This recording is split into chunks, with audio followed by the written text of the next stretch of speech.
Hello and welcome. We are beginning a new sermon series on Thanksgiving. It is going to be packed with so much for you, and I pray you're blessed by every word you hear. Get ready and let's get started. This morning we're entering the month of November. It's the month of Thanksgiving, and I'm going to preach a sermon this morning that says, "But for God." Amen. We've been fasting and praying as a community of believers since the 12th of October until the 2nd of November, which is tomorrow, Monday. I know many of us are glad that the fast is almost over. And, November is the month where we celebrate Thanksgiving. So for us as a community, November is going to be our month of Thanksgiving. The emphasis of this ministry will be Thanksgiving. But it is not enough to just talk about Thanksgiving. We must put on an attitude of gratitude, so to speak.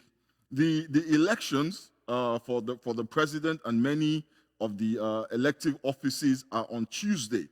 And what we have been praying for since the middle of October is for our country, for the election, for our leaders, for our families, and for ourselves. And over the last few weeks, I believe that as we prayed, even though we had things that we prayed for as a community, we also had specific things that we prayed for that were personal to us. And we just finished a sermon series about prayer. But there is one more step to complete the circle of prayer. And that step is Thanksgiving. So over the next couple of weeks, we'll be talking about Thanksgiving. Today, I want to start with talking about what Thanksgiving means. When you hear that word Thanksgiving, let me ask you a question. When you hear that word Thanksgiving, what thoughts come to your mind? For some folks, the first thought that comes to mind is the feast which we all gather to celebrate in our different houses on the fourth Thursday in November. That word conjures up images of roasted turkey. I'm not having roasted turkey. I'm having jerk turkey. Amen. It's going to be awesome. That word, when you think about Thanksgiving, you're immediately thinking about roasted turkey, stuffing. I hate stuffing. Anyway, stuffing, cranberry sauce, and I don't really like cranberry sauce. But anyway, cranberry sauce, passing out on the sofa after eating too much. I like that part. Waking up and then eating a second round and then passing out again. I love that part. And then watching the game on TV and falling asleep in the middle of the game. I mean, it's just so fantastic. But the truth is, Thanksgiving or saying thank you is supposed to be an expression of gratitude. But we don't always say thank you because we are grateful. Many times we say thank you to be polite. Often our thank you is just a manifestation of good upbringing. There is no real gratitude behind the words. And this usually happens when someone does something for us that we have worked for. Let me say that again. When someone does something for us that we have worked for, that we have earned, that is a result of our effort, our thank you is an expression of politeness, not so much an expression of gratitude. Many of you may not know this, but there was a time when people actually received a physical paycheck at the end of 80 hours of work. The boss would walk around the office handing out paychecks to different people, to the employees. Everybody who received a paycheck would say thank you. But the truth is, they were just getting paid for work they had done. I have given you 80 hours of my life, and in exchange, you're giving me this check. And if, God forbid, the check is short by $1, there will be trouble. And that reaction to the shortness of the check is what reveals that we were only being polite when we said thank you. However, when someone does something for you that you didn't work for, saying thank you becomes an expression of gratitude for what the person has done. And when you read the Bible, you will often see the people of God being encouraged to say thank you to the Lord for the things that he has done. This morning, if you turn with me to the book of Psalms 107, we'll read from verse 1 to 7 from the King James Version. The psalmist said, "Oh, give thanks unto the Lord, for he is good, for his mercy endureth forever. Let the redeemed of the Lord say so, whom he hath redeemed from the hand of the enemy, and gathered out from the lands, and gathered them out from the lands, from the east, from the west, from the north, and from the south. They wandered in the wilderness in a solitary way. They found no city to dwell in. Hungry and thirsty, their soul fainted in them. Verse 6 says, then they cried unto the Lord in their trouble, and he delivered them out of their distress. And he led them forth by the right way, that they might go to a city of habitation. The psalmist was encouraging the Israelites to demonstrate, to express their gratitude to God because of what the Lord had done for them. By giving thanks to the Lord, they were saying to the Lord, thank you. Thank you for all that you have done for us. He was encouraging them to show gratitude to God because God had been good to them, because God had been merciful to them. And the goodness of the Lord was manifested to them in that he delivered them from the hand of their enemy, delivered them from their distress, and led them to a city to dwell in after they had been wandering around in the wilderness, to the point where the Bible says they were so hungry and thirsty that their soul fainted in them. Have you ever felt like you were wandering around in the wilderness? Like you were just marking time, just in a place of stagnation, not really getting to your destination or to the place of your heart's desire? Have you ever felt like you were hungry, you were thirsty, you were yearning for something, yearning for a change in your circumstance, yearning for a breakthrough, yearning for a blessing, yearning for something that you did not have but was necessary? You believed that you needed that thing in order to be in a place of joy and peace and fulfillment. Let's be clear. The wilderness was not meant to be hospitable. The wilderness was not meant to be comfortable. God did not make the wilderness for human beings. He did not intend for us to live in a dry and in a stagnant and joyless place. Whenever man finds himself in the wilderness, man would be uncomfortable. It was a place of discomfort. What's in the wilderness? Sand and hot winds and heat. I mean, your skin would have to be leather to feel any comfort in the wilderness. And that was deliberate because the wilderness plays its part in God's ecosystem, but its part is not to be the place of habitation for human beings. It had its part, but its part was not for you. When God made Adam, he said it was not good for Adam that he be alone.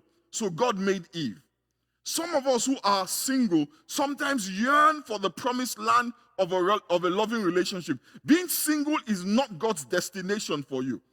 Being single is a place where after a while you start to feel uncomfortable about being there. And so you yearn. You are hungry and thirsty to move out of that place into the place of a loving, healthy relationship. Some of us are in the wilderness in our careers. Listen, when God made Adam, one of the things that we don't talk about a lot is that God gave Adam work. God gave Adam a job to do. Men and women were not created to be idle. Not just men, but also women. We were not created to be idle. We were created to work, to accomplish, to build. It is coded into our DNA, that desire to be productive, that desire to see something that we have placed our hands on and it has come to fruition.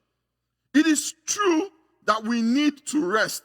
That is why God instituted the Sabbath. Amen? But he never intended for the Sabbath to last for more than a day.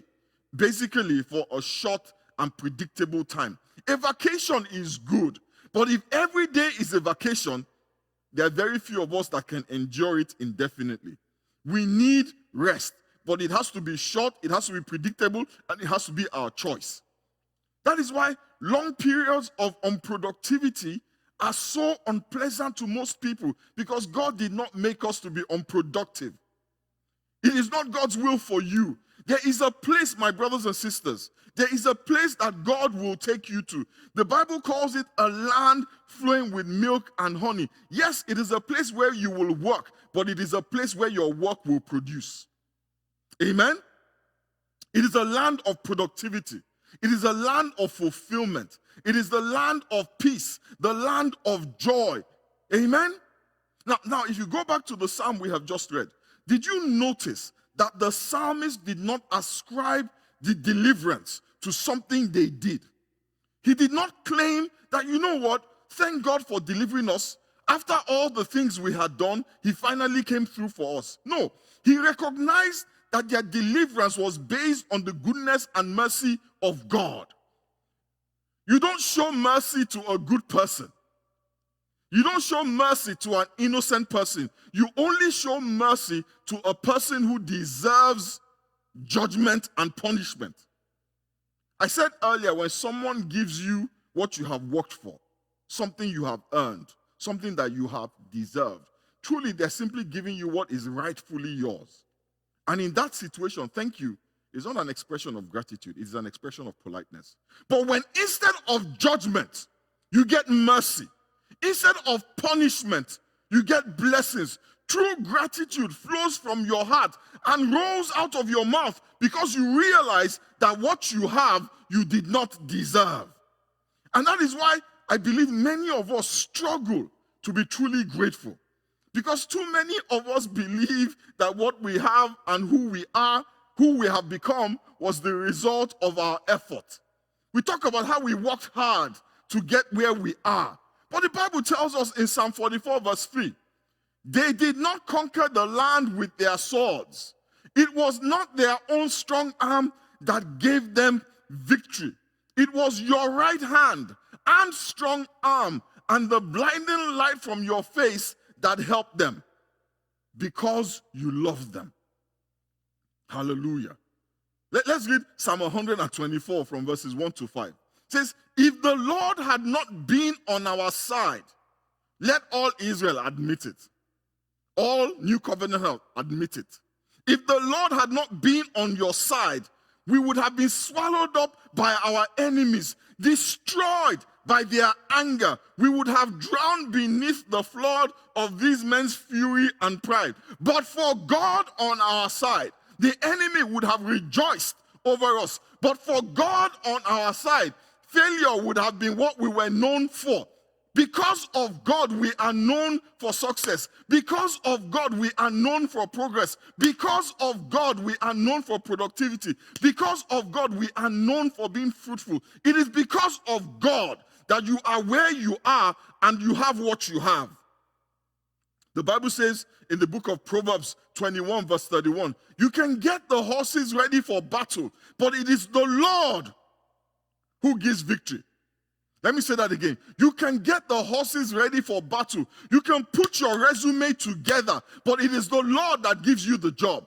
You can go to school and work hard and get the diploma, but it is the Lord that gives you the power to make wealth. Hallelujah. Only a fool thinks it's the preparation of the horse that brings victory. That is somebody who has not seen a person be victorious even when they have not prepared. And believe me, it happens.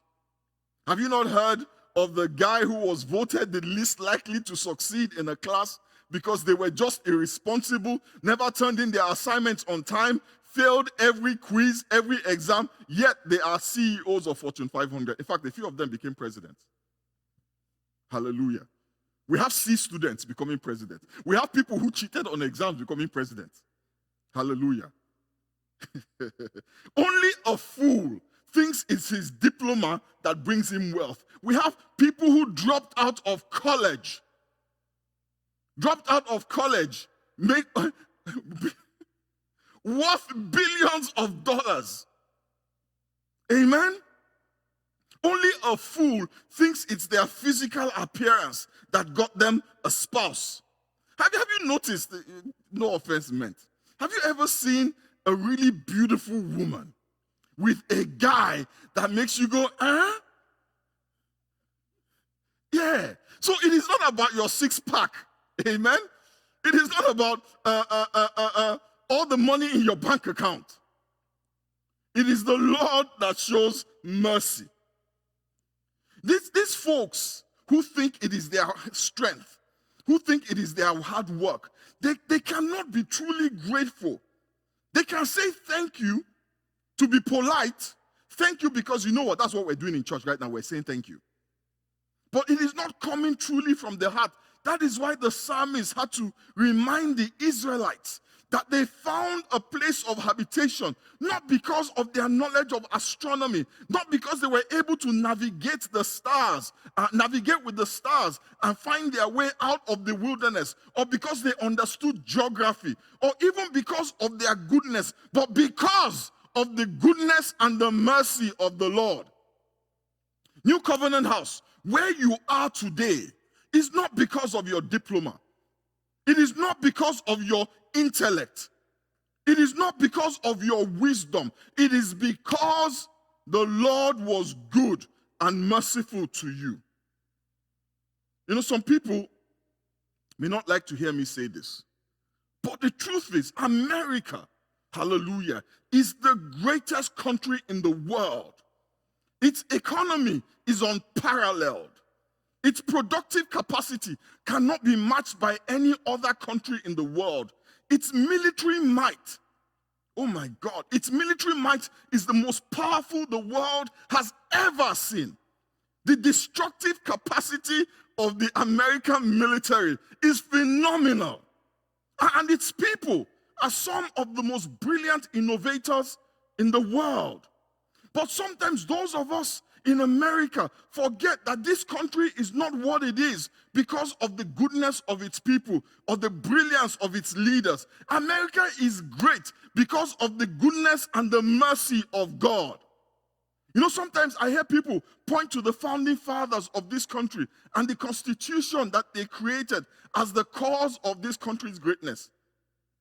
But our founding fathers were sinners. Some of them owned slaves. And America is not unique in that it has a constitution. There were countries that had constitutions before America did. We must give thanks to God for America because we understand that but for God, America would not be exceptional. It is the goodness and the mercy of God. That is why it ticks me off when somebody says the coronavirus is judgment. Why was there no judgment for slavery? It is judgment for homosexuality, but God did not judge slavery. Come on, people. The goodness and mercy of God is the reason why you are still alive. You know, we think that God judges murderers, but he doesn't judge liars. He judges people who commit abortion, but the people who commit adultery, not so bad. My brothers and sisters, sin is sin. If God does not judge you for the sinfulness of your hands and your heart, then be careful how you conclude that God is judging someone else. As you watch this broadcast from your living room sofa, from your bed, or even from your car, the break room at work, look around you. Look around you. If you are in your living room, it means that you have a roof over your head. If you are in your bed, it means you have a bed. Listen, I was talking with one of our pastors yesterday, and we're talking about how when we were growing up, some of us had to share a bed.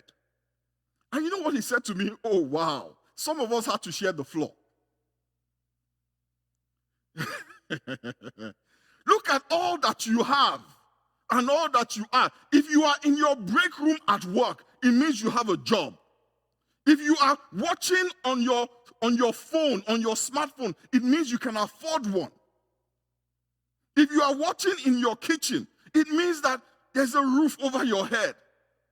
Look at all that you have and all that you have become. But for God, yes, there is still a distance to go to get to the promised land. But where are you now? What did you do to truly deserve all that you have? How are you better than the people who don't have what you have?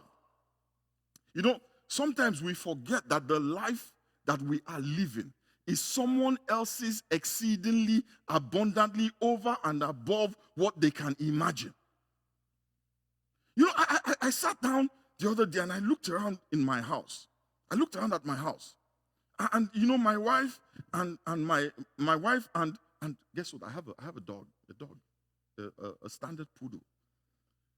And I thought to myself, you know, I'm living in this nice house. I have my dog, my wife. I have 2 cars in the garage. I really don't worry about what I'm going to eat. When I think about what I'm going to eat, it is about what am I going to choose to eat. It is never about, am I going to have a meal today? I think about all the people in my life, my friends, the folks in the congregation, the leadership. I think about all of these things and I'm just like, man, do you really deserve any of these things? And anytime I start to, you know, feel like, yeah, you know, I kind of work hard and the Lord shows me my heart. And it's like, no, Femi, you don't deserve anything. If we talk about what you deserve, it will be fire and thunder striking you. What you have, that you are alive, is just my mercy. It's just my mercy. It is true that there are things that we are waiting for. But if we are honest, we will say that where we are now, where you are now, is much better than where you are coming from. We are living our dreams, many of us. You know, the brother who told me about the floor, lovely guy, humble guy. Oh my God, I wish more people could be like him. Even me. This is a guy who basically came from nothing. Now he's running his own business. He's building houses, driving lovely cars, but he has never lost sight of how far God has brought him. Have you lost sight of how far God has brought you? Have you forgotten where you were before you got where you are now? Have you forgotten the journey? You know, they say in America, God has brought us from a mighty long way. God has brought you from a mighty long way, my brothers and sisters. And it is not because you have been good. It is not because you have been perfect. And you know it. You know that it is only the goodness and the mercy of God that has brought you thus far. But for God, where would you be? But for God, where would you be? Many of us would be struggling with poverty. Many of us would be dead. Many of us would be single and alone. Many of us would be in a horrible place. But for God, who has brought us thus far, who has been good to us, who has shown us mercy. This morning, I don't want us to say thank you to God out of a religious obligation or out of a sense of, you know what, I'm a Christian, that's what I do, I say thank you. You know, I want us to dig into the recesses of our heart and say thank you to God, because you know, you realize that where you are now and everything you have, every single thing, even the breath in your lungs, is a consequence of God's mercy. You know, some folks went to Jesus and Jesus said to them, says, do you think that those folks whose blood was mixed with the evening sacrifice by a wicked king, do you think you're better than them?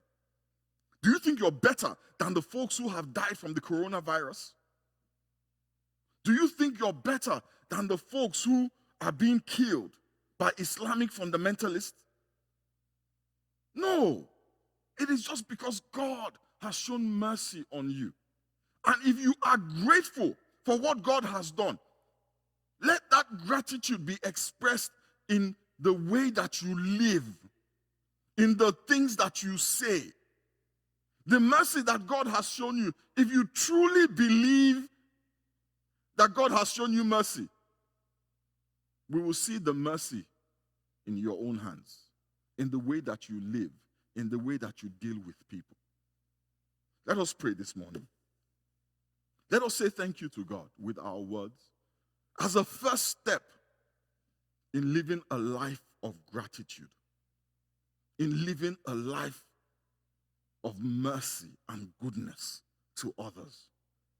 As you go into this month of November, let gratitude be what drives you. Let gratitude be what motivates you. When you go into the booth to vote on Tuesday, if you have not already voted, think about the goodness and the mercy of God. Think about whether you want this country to express gratitude to God by being a good and merciful country. Let your thank you ring. Let your thank you sound to the heavens. Father, we thank you. And Father, we bless you. Almighty and ever-living God, we just give you praise. Father, we thank you because we recognize that even the breath in our lungs is a manifestation of your mercy. It is because of your mercy that we are not consumed. It is because of your mercy that we are not sick. It is because of your mercy that we have food to eat. It is because of your mercy that we have a roof over our heads. It is because of your mercy that we have a job to go to. All of us, we are recipients of your mercy. So this morning, Father, as a congregation, we lift up our voices to the heavens and we say thank you. We say thank you for your mercy. And Father, as we go into the month of November, we pray that you will help us, that you show us opportunities to express our gratitude for your mercy, by showing mercy, by being good to those who are undeserving of it, just as we have been undeserving of it. Father, we give you praise and we give you glory. In the mighty and precious name of Jesus, we have prayed. Amen. Amen. Praise the name of the Lord. What an amazing message that was on the love and mercy of God. We do have so much to be thankful for, especially in 2020 with all that's going on around us. If you've been blessed by that message, or if you were blessed by that message, I would encourage you to please share it with your friends, your loved ones, your co-workers, your neighbors, so that it blesses them too. Please be sure to share, visit our YouTube page, like and subscribe. Thank you so much, and we'll see you again next time.